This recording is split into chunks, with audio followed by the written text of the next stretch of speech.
Have you ever had that gut feeling, that little voice in the back of your head telling you something isn't right?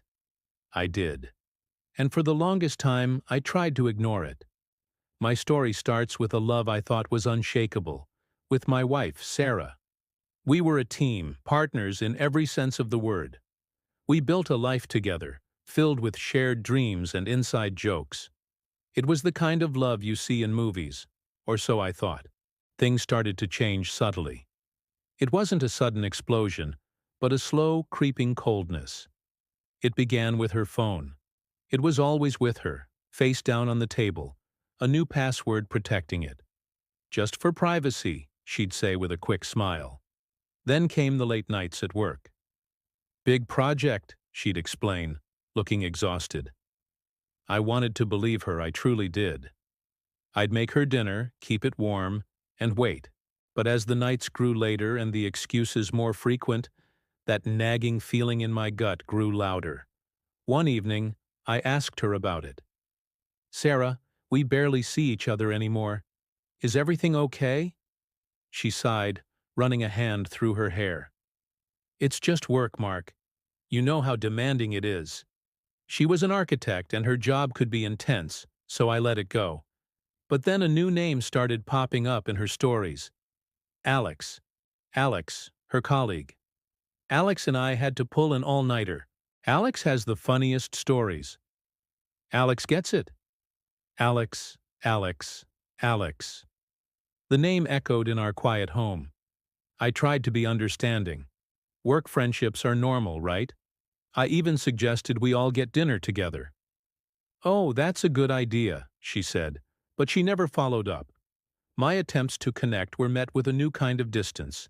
She was physically there, but her mind was somewhere else, lost in the glowing screen of her phone, a small smile playing on her lips as she typed.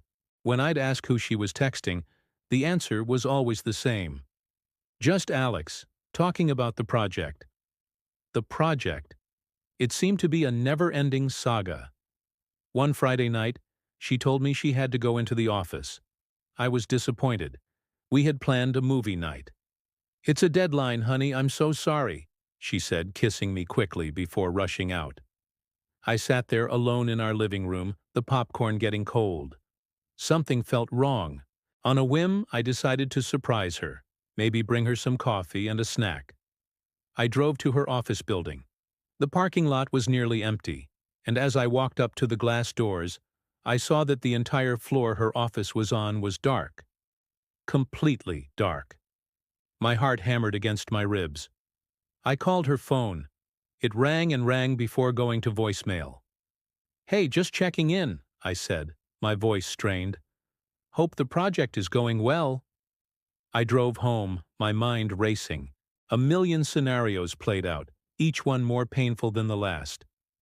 An hour later, she walked in, looking flushed. "Oh my gosh, we finally finished," she exclaimed. I looked at her. "I went by your office," I said quietly. It was dark. Panic flashed in her eyes for a split second before being replaced by a practiced calm. "Oh, we weren't at the main office. We were at the downtown studio space, the one with the 3D printers. I must have forgotten to mention it." The lie was so smooth, so effortless, it chilled me to the bone.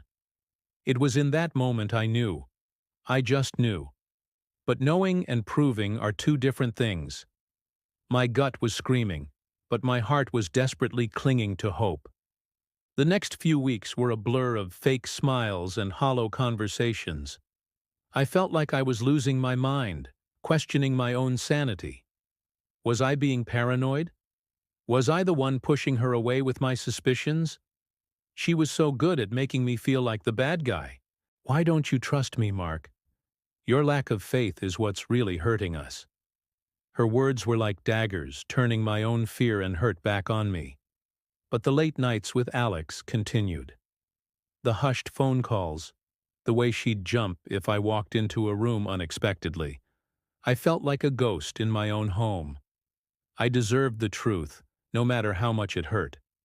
My friend, a tech-savvy guy, suggested I check our shared phone records. It felt like a massive invasion of privacy, a line I never thought I'd cross.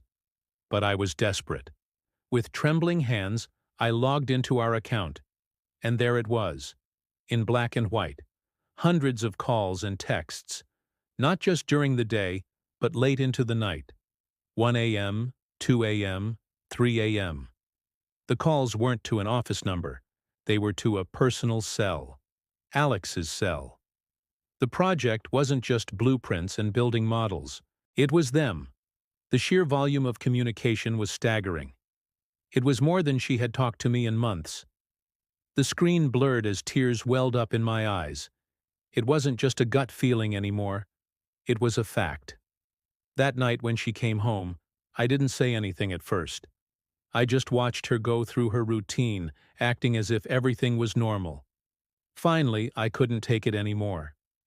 I sat down across from her at the kitchen table. "Sarah," I began, my voice steady despite the storm inside me. "We need to talk about Alex." She immediately went on the defensive. "What about him? He's my friend, my colleague. We've been over this. Is it just friendship, Sarah? Do friends talk on the phone until 3 in the morning, every single night?" I asked, my voice cracking. I saw the recognition in her eyes. She knew I knew. The facade crumbled.